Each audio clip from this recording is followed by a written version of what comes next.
If you are logging into MyTEAM today, this is what matters. We have some new packs in the market. 2K gave us a sneaky good challenge just for today, and it's time to dive into some lineup building because we're all getting so many good cards from these greatness challenges. Now, how do we use them? How do we line it up? How do we compare cards to understand what's the best possible card for me? Let's dive right into it. As always, take care of the daily challenges. It is multiplayer today, but that's fine. Get a park game done, whatever you got to do. Get this free 5,000 MT. It is definitely worth it. As far as challenge tabs, nothing really new today. Just a couple days left to get these crossroads stats done to make sure you get that Hall of Fame option pack. Definitely worth it. Do the Kia Clutch Time Challenge. Nothing really new here. Work through the Pioneers if you can. It's Tuesday.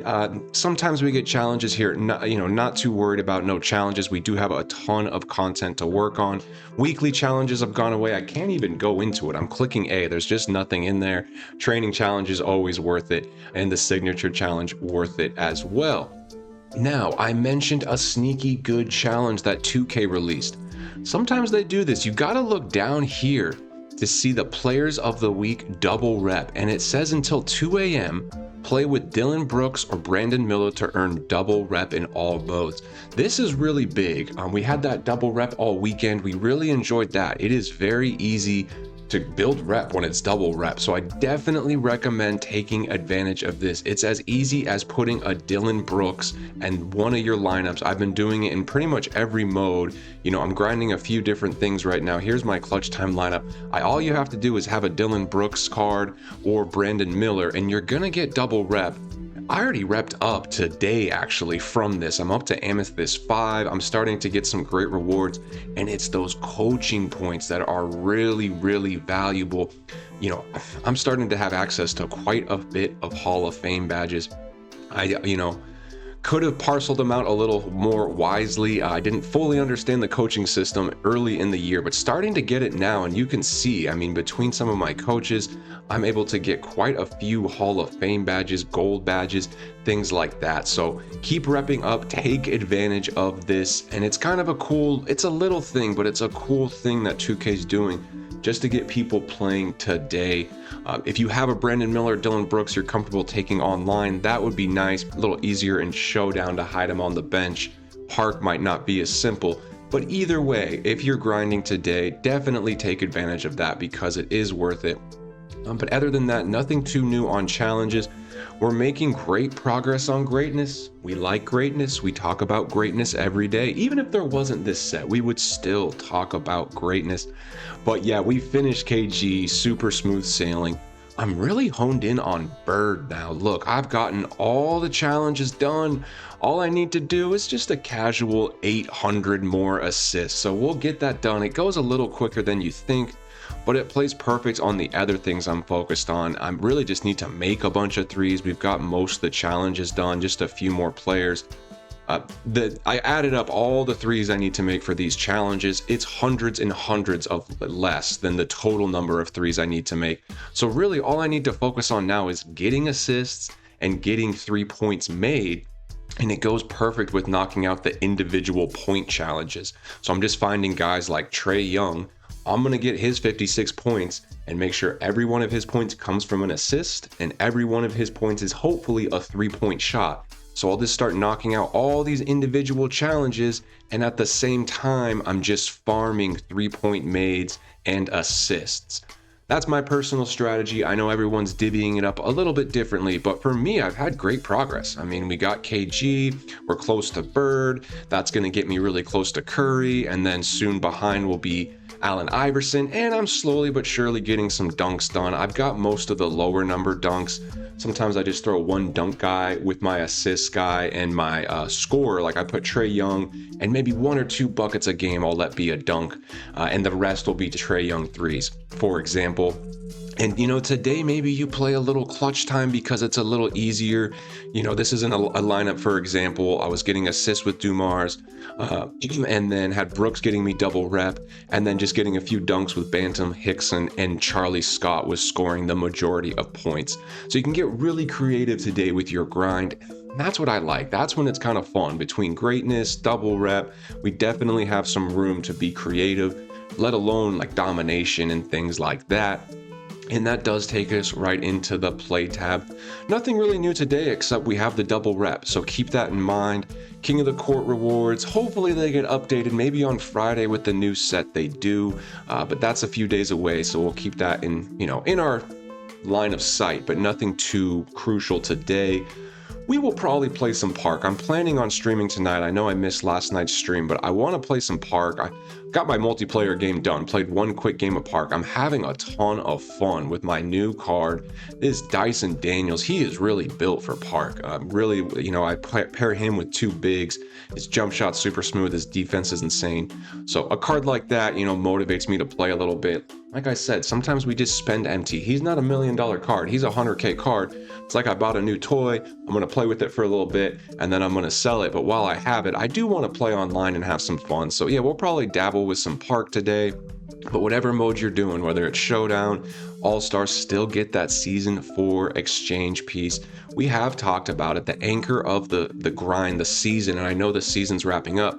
Level 40 and get one of those Season 4 exchange pieces, and you're in a really good shape. If you start getting multiple, from All-Star Team Up or Showdown, even better. So it is keep the grind going today and try to work in one of those double rep players into your lineup. It definitely is worth it. Salary cap, we haven't done too much on. Domination, I'm always willing to shout out. Definitely get it done. They go so well with the greatness challenges. I almost wish I waited. And this Robert Ory isn't as good for greatness challenges because all these dominations have such strict lineup requirements. Like I would need to use 10 Thunder players, so that just gives me 3 slots for greatness challenges. Really not ideal. And I've done the other dominations, so I've done a few domination greatness grind games. I usually just replay one of these games on rookie, but part of me is just thinking, hey, realistically, there's going to be some greatness challenges I don't get done till next season, and there might be a new domination, and part of me just wants to save a couple of these major ones for that domination, but we'll see how it all lines up. I always like to stack as much things as possible, and I'm excited for the potential of a new domination later on. Exhibitions are great. Still a few I can't do. What is this? Don't Tase Me? That is an interesting exhibition, guys. I have not seen that one before. 2 Jumpstart Diamonds. I have 1, not 2. Plenty of Amethyst, but we're not going to get that one done. And neither with the Jubilee, just because I don't have many MyTEAM Festival cards. But some of these are very rewarding. I am getting 1000 MT pretty common from some of these. So that is an easy 1K MT I will happily take. But yeah, in summary, play the modes you want. Try to get the double rep with the Brandon Miller or Dylan Brooks. They just need to be somewhere in the lineup. And other than that, have fun. If you're around later tonight, message me. I'm definitely down to play some Park. So hop in the live stream. Let me know if y'all want to team up. Maybe y'all want to play against me. I know some of you guys chase me down. That's fine. We can have a friendly game as well. Either way, it's going to be some fun stuff. Something I want to talk about is let's look up my lineup because, again, this is the fun time. We have some MT. We have so many good rewards cards. And I want to talk about some of these other cards we're getting from the greatness grind. Some of these cards are actually pretty good. Check out this Nicholas Batum, 6'8" at the small forward. But we always hold a card to the 5Ds of Dodgeball. And if you're new to the channel, that's a joke I make. It's a funny movie called Dodgeball, and the guy's training a different guy, and he's like, there's 5Ds of Dodgeball. It's like duck, dive, and then the 5th one's dodge again. It's pretty funny. Definitely check out that movie. But my 5Ds of Dodgeball for NBA 2K: size, speed, 3-point, dunking, and 3. And those are the 5 things I want my cards to have. And this Nicholas Batum really checks most of those boxes. 6'8" at the small forward. I mean, that might be the one flaw. He's a little undersized, but really not bad. 91 3-point, 85 driving dunk. That's pretty good. 85 driving dunk, really 80 is kind of that metric for me. Of course, we love our 95 driving dunk cards, but 80 and above and 85, I mean, that's a pretty good driving dunk, solid solid ball handle, great pass accuracy, and the defense 90 above in both. So look at all the D's of Dodgeball. He can shoot, he can dunk, he has great defense, and look at the speed, 6'8" with 90 speed, 92 agility. These are some really good stats for a completely free card, plenty of badges, really all the badges you want. Challenger on Hop, Deadeye on Hop, he has float game. The badges he doesn't have, for the most part, are not really applicable. I gave him Mini Marksman, that's an easy one. Hall of Fame on ball menace, like he's missing Paint Patroller. I'm not too worried about that, I could always add it. Post Fade Phenom, again, one you can add. But most of the badges you would want your small forward to have, he has, and he even has some nice additional ones. Hall of Fame Versatile Visionary with a 95 pass accuracy on your small forward with Hall of Fame Dimer. I mean, these are cool things. Break Starter, he's going to be great getting a rebound, going in transition. Completely free card, pretty good card. So I'm already, considering maybe running him just for fun as my backup small forward. But now I got Connie Hawkins, another really easy one to get. This is just from getting points. I think that's the easiest greatness challenge. I got that done first. Once you complete the DeMarcus Cousins challenge, I think that's only 1,500 points, you get a free Connie Hawkins. This has been one of my favorite cards the entire year. He was out day one as one of those pink diamond hidden gems. I had a buddy, I can't remember his name, but he got lucky and got him, and we would run an all-star team up. And time after time, I would say this is just one of my favorite cards. He does everything so well. Let's hold him to the 5 Ds of Dodgeball. He's 6'8", can play small forward, so that's fine. 3-point is a tad low. Really, that's not low, and he has a smooth jump shot. That's that X factor, because you can have a super high 3-point rating, and yeah, that checks the box of the 5 Ds of Dodgeball, but you have to execute it, and jump shot really does matter. He has a very smooth one, and we can test it out here in a second. We will do some training with these cards. But look at that driving dunk, absolutely insane. 95 driving dunk. We said 80 to 85 is serviceable. We love these 95 driving dunks. The animations are just absolutely insane. So he can dunk, he can shoot. What's his defense like? Serviceable defense. This might be the one area, but look, 90 steal, great rebounds. I mean, it's still 89 in each, 92 speed. This has always been a really fun, good card. I used him in Park today, just one game, but it was super smooth. We won easily against 3 Dark Matter cards. No, it was Anthony Edwards, Angel Reese, but Dark Matter, and I think Russell Westbrook. So still, it just goes to show, a card's tier doesn't always define it. Look at the fine print, look at the stats. This is a very good card. Probably a few badges you'd want to add, maybe a Deadeye. This one's not quite as complete as Nicholas Batum. But keep in mind, this is a day one card. I mean, day one, this literally was one of the best cards in the game. He's still applicable here in Season 4, but a very fun card either way. So between these two cards, some great options. And then a few of us are probably getting really close to John Havlicek. This is from the Rebounds one. And this is an interesting card. This is a really interesting card and really a pretty good one.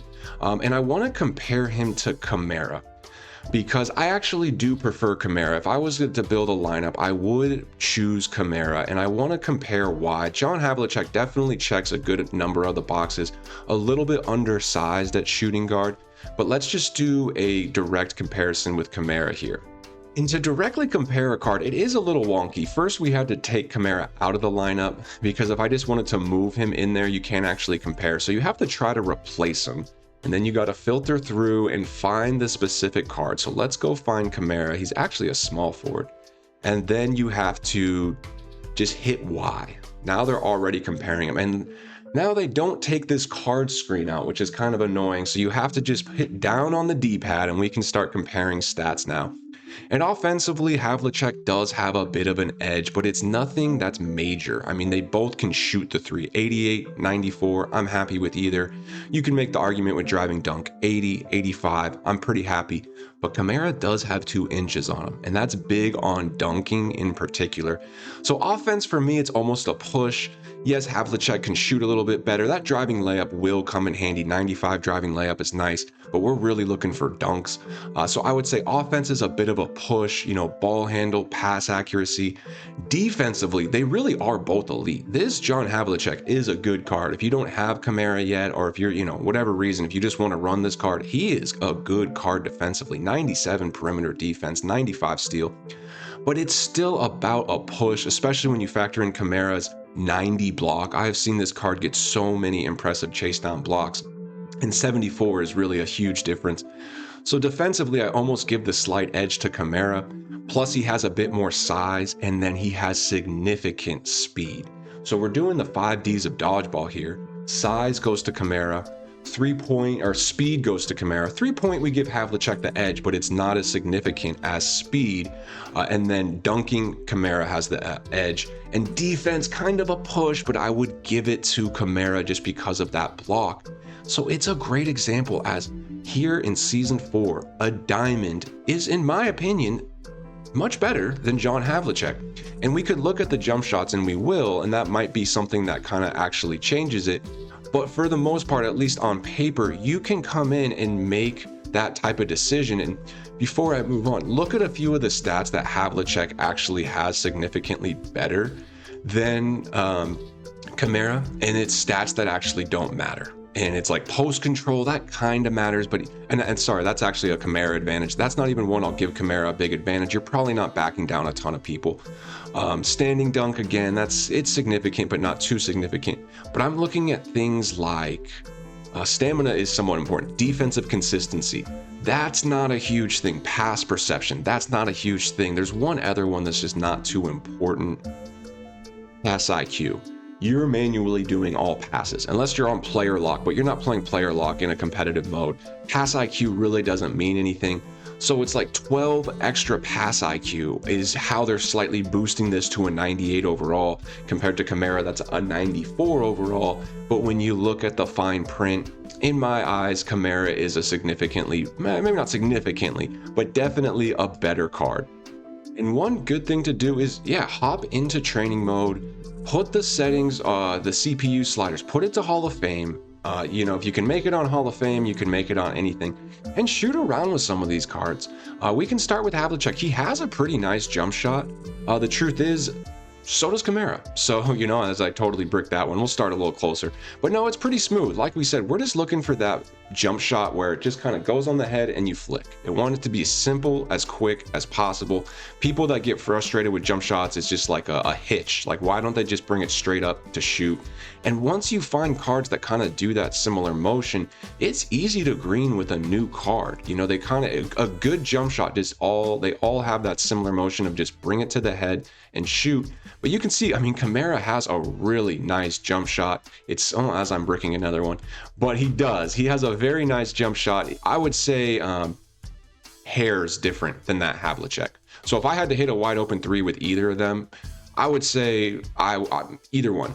I think I can hit a wide open 3 for the most part. And so I think all the other benefits of Kamara is what makes him a bit of a better card. But it's always good, before you make any final decisions, say, I like this card's stats, I like his badges, but let me just make sure I like his jump shot. And you can see Connie Hawkins pretty smooth for a very athletic, attacking small forward. 86 3-point, he is going to spread the floor. This is not a liability. Very smooth jump shot on this Connie Hawkins, as I finally missed one, but it's the dunks with this card. He is very, very good, very fun card. So some great options. Look through these new cards you're getting. You never know which one might just be the card for you that just fits your play style, does some unique things. Like this Batum being such a playmaker, his pass accuracy, the versatile visionary on Hall of Fame, it interests me. Maybe in Park, maybe I start running my offense a little bit more through the small forward. He's one of those unique cards. Jump shot does seem a little slow. Batum usually does kind of have a little bit of a wonky jump shot. So that's something to think about. I'm not going to sit here and overhype the jump shot by any means, but if you can get it down, the main thing is just hit open 3s. If you can get it down with all this other card stats, could be a pretty good card for sure. So this is what the lineup is looking like for today. We do really like this Dyson Daniels. I didn't show his jump shot, but he has a super smooth jump shot as well. And you can see the stats. I just did the same comparison with him and Kamara and just realized, hey, I want to start him for now. He is auctionable, so realistically, we'll move him sooner than later. Maybe slide somebody in, maybe grab another card. But the lineup is really, lining up, so to speak. Really like where it's at. We have a few different options at backup power forward, but Cohen's is there for now. Probably give Connie Hawkins a little run, but might just replace him with Gugliotta. But Bird's right around the corner. Very excited to get that Larry Bird. Whole slide right in.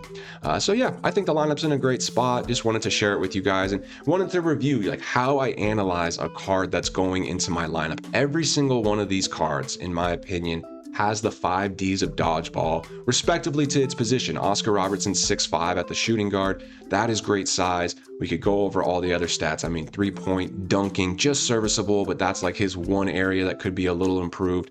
But look at the defense, more than makes up for it, and the athleticism is absolutely insane. So every single one of these cards checks those boxes for me. Even on the bench, to make my bench, you really have to be hitting those 5 Ds of dodgeball. Dylan Brooks gets the pass because he's boosting my reps. So for a day or two, we'll have Dylan Brooks join the squad as well. And yes, take a moment, come in and just look at some of these greatness cards. Couple things to note. One, lock all these cards in. These cards are not eligible for exchange. So, there's nothing else you can do but lock them in. We've talked about reasons not to lock a card in. Anything that may be eligible for an exchange later on, I would recommend saving. Of course, don't lock in auctionable cards. But these, greatness cards are just good examples. Lock these bad boys in. This is a really fun card, by the way. Excited to try him out. And just look at some of them. I mean, look at all these great cards they're giving us. Some of these guys are going to be absolute budget beasts. Wouldn't be surprised to see people running Sapphire LeBron James and salary cap at some point. His salary is probably going to be really low. He has 16 badges. That is a good number of badges for a Sapphire. I promise you there's people out there badging this card up. I wouldn't be surprised to run into a Sapphire LeBron with like 10 Hall of Fames at one point in salary cap. People do fun things like that, and I'm all for it. I mean, like I said in the beginning, I'm excited they gave us a free Braun. It's a pretty good card, and 79 driving dunk on LeBron is not necessarily ideal, but 90 pass accuracy, maybe a little questionable, but still, free LeBron, go ahead and lock him in. And there's probably some hidden gems throughout. Like, let me know down below, what are some of the favorite greatness cards that you're using? Whether it's a greatness card, like we really like this DeMarcus Cousins, as you guys know. I know he's kind of a good one there, Brandon Ingram. Like any of these greatness cards you think are unique or cool, let me know. And the same with these hidden gems. I mean, yeah, they gave us some really cool hidden gems. We mentioned Connie Hawkins, Dave DeBusschere. That was from a trade-in pack. So just 2 for me so far. And then the wild gems. I mean, this is interesting because technically, we don't know if an exchange is coming. We technically don't know. But something of note is these are actually exchange eligible. You could add this to A, either one of these exchange, or B, maybe a future exchange, or C, this 97 plus. Now, it would be a bit of a risk, and I think to do it, there's just not the best cards that come out of that.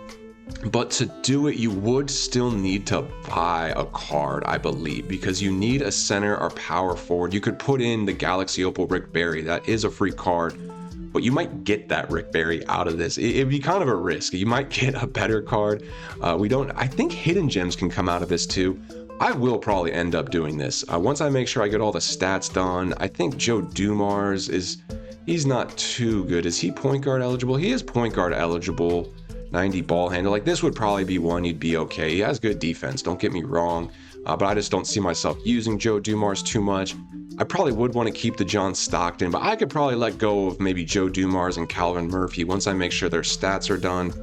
And then this one would be a little tougher, but I think you get another one if you have to go buy the power forward center. But Larry Kennan, I think from the challenges, let me know down below. Has anybody been able to fill out? Yeah, you get Sean. I know he's a hidden gem. Okay, so the hidden gems don't count. Keep that in mind. Larry Kennan's a hidden gem as well. So I think no matter what, even if you use the Joe Caldwell on the small forward, you will need to go buy a center or power forward pink diamond wild gems card.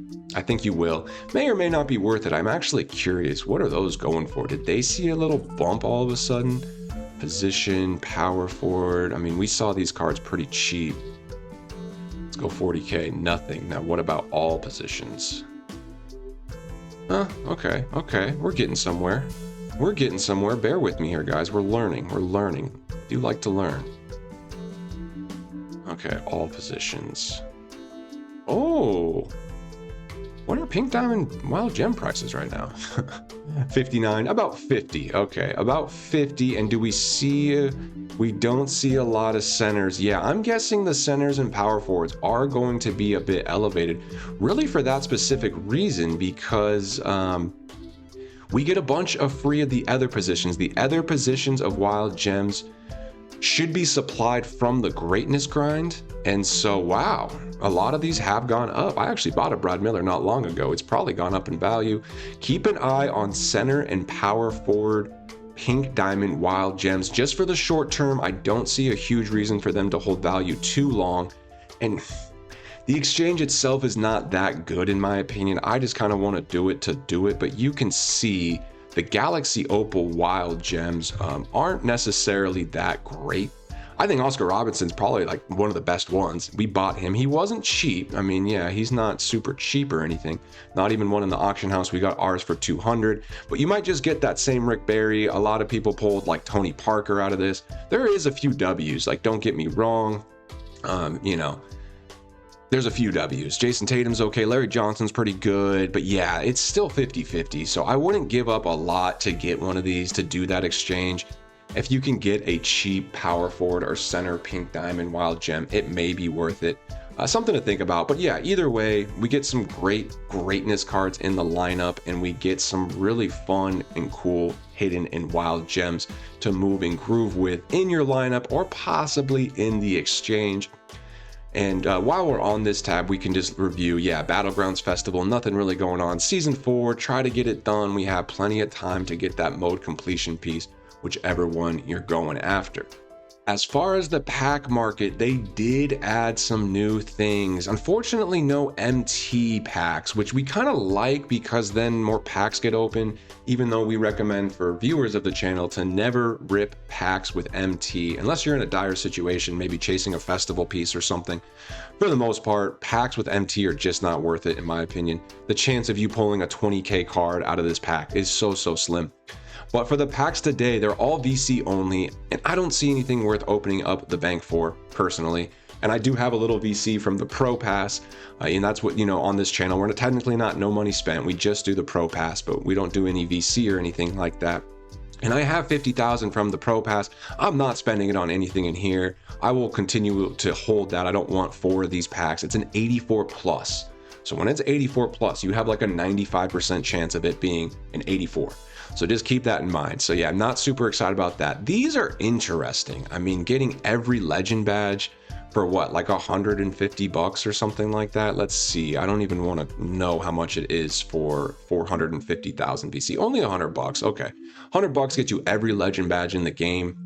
I would almost want to do that over opening this box and getting just a bunch of 84s. I've always said, even when you open this box, sometimes it's more of a pain because we know the odds aren't great. And then you just get a ton of fodder. Like, you're going to end up with so many 84 overall cards. It says these cards are in there, but realistically, you're getting an 84 plus card. So it's going to be a lot of emeralds. And, you know, when you get lucky and see a shake, and then Julian Strother's going to come out of it, you know. It's kind of a tough game for me, at least, and this is like not worth it. I'd almost rather just get one of every legend badge. To me, that's better value. But either way, not too worried about these, and I think it is good for the market. I mentioned that in the intro. We didn't have the best drop Friday, which is fine, and the market's tinkering up a little bit, but it's been a bit sparse. We need some more cards to trade, so re-releasing in the super packs, it's going to help the market because some people will rip these packs. People always rip packs. It's just what happens. And so a few more cards are going to circulate in, a few more good deals. When people come in here and rip packs, a lot of times they just go to their inventory and list for 500 and hope that people bid it up. And that is where we navigate. It's people listing on a 500 bid, and we learn the floor and make some bids. And of course, that's a great segue into the auction house. And we've been active. I know we're grinding a lot, but we sold again like 10, 15 cards, made a bunch of bids this morning, got a couple good deals. You can see I'm training those, you know, mid-tier meta cards, this Johnny Broom. Everyone likes Johnny Broom. We got 5K back on one of the bids. You gotta love to see that. As far as cards I'm selling, having great success selling Jerry Lucas at elevated prices. Kind of interesting. Look, this was a base Jerry Lucas that sold at 48K. You can go to my auctions. I have other base Jerry Lucases not selling. I think they're in my unsold already at this point, unless they all sold last minute. But it's kind of interesting how, yeah, you just got to list a card. Yeah, one Jerry Lucas didn't sell. He was listed below 48, so pretty lucky that I got one to sell for 48, but it just goes to show there's no penalty for listing it. W2K in that mindset, they do not charge a listing fee. That would be very tough for us to kind of handle, because if we had to do a listing fee, I would have to be really strategic on how much I list a card for. But when there's no penalty for listing it high, you can see how many cards I sold yesterday. There's a few I didn't. Look, this Larry Hughes is going to end, but like, I'm cool with that. Like, that's okay. I sold 80% of my cards yesterday. We're still in a great position, including some at very elevated profit ranges. I mean, I got that Jerry Lucas likely for 20 to 24K. It's a 20K profit on one flip. And we know it's not a ton of work. It doesn't take me a long time to bid on a Jerry Lucas and list it. It's probably 1 minute of work, 20K MT. And that is what we like on this channel. So you can see some of the things, mostly just mid-tier meta cards, like this Antoine Walker's a great day flip, buying him in the 30s, selling him at 50. He's pretty rare, but every now and then he pops up. We did sell that one Kenny Smith at a little bit of profit. So we'll go ahead and clear these out and check back in on what I'm buying today, just to make some more flips for tomorrow. All right, looks like all the MT has registered, and these are some of the things I'm bidding on, really just the same as I've always said, mid-tier meta cards. Looking at this Jerry Sloan, we did highlight him yesterday.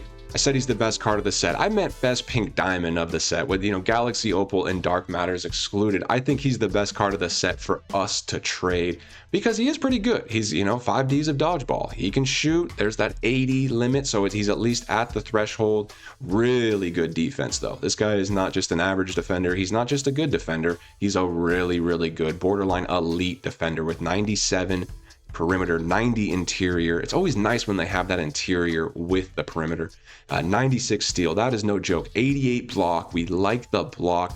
I mean, I would like this card over Havlicek personally, and this card is cheap, guys. Jerry Sloan's down in the 20Ks, so I definitely think he has some room to grow. And then other than that, just, good mid-tier cards that I found on bid that I'm going to try to win. So you can see that, and you can see, some of the cards I'm selling, just all the good stuff. We got a bunch of Zaire Williams. We talked about it yesterday, how sometimes the market gets flooded. Well, it did get a bit flooded. I've had so much success selling them above 10. I bought a few under 10, even though there was, they were buyouts of like 7 to 8K. Not my usual strategy, but I do think I can flip them. We will see. Got to be a little patient. Renaud's a great buy. We actually got one for 2K today. I was just doing my usual moseying around. I just mosey through the collections, hopped on over here. I was like, let's see what Renaud's going for. And boom, the first one that popped up was 2K. I tried to recreate it with some momentum. Didn't quite happen. And you can see this card's getting a little common all of a sudden, but most of them end soon. And he usually does sell 17, 18. We cleared out one that sold at 18. We see ones down here at 12. A couple decisions to make. I could potentially buy that one at 12 outright, but I'd just much rather not. I mean, I could still probably flip it for 18, but just in case for whatever reason the Renaud market takes a weird turn today, I'd rather hedge my bet, protect myself a little bit, and just bid on him. And who knows, I might win him for thousands of dollars or MT cheaper. But that's really the mindset today. I do like to focus on the more recent sets. So like this one excluded because it's still in packs. But really, I'm just farming these sets right now. And it's fine to go back, a couple cards I'll farm here, but as they get a little older, they do get a little harder to sell. Like these cards hold their value. There's just not as many people searching for them. I have made some MT on like PJ Washington, but it took a day or two to sell. And on a day like today with a bunch of super packs, might not sell too quick, but this is a good example. I mean, I could probably, who's going to bid on this PJ Washington? No one cares about, no offense, no one cares about this PJ Washington card. I'm sure as a person, he has a huge circle of people that care about him. But not a lot of people are going to outbid me on this PJ Washington, and maybe I can just list them for like 5K, make a couple K profit for, again, 30 seconds of work. But for my more, bigger bids, I'm really just working like these last couple sets. I'm already day flipping Larry Hughes. His price has gone down a little bit today. We saw my 40 not sell, but if I can find one just bidding at like 22 to 24 again and gonna flip him in the mid 30s.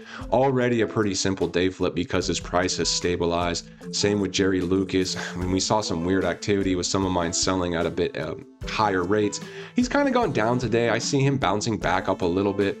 Hopefully people made their money on that sale window we talked about yesterday and Monday, because he has gone down a little, but he's stabilizing in the mid 20s, and I still think he could bounce up.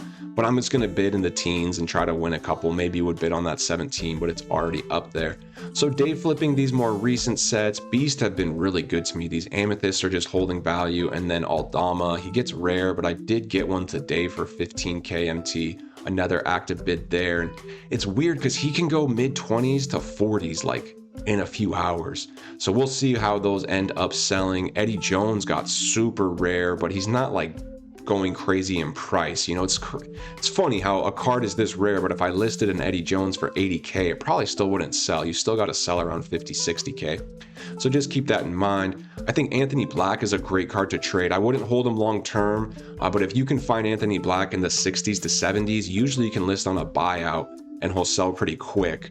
So just try to keep an eye. If someone does put an Anthony Black up on 500 bid, you can maybe win it at 65. That would be great value.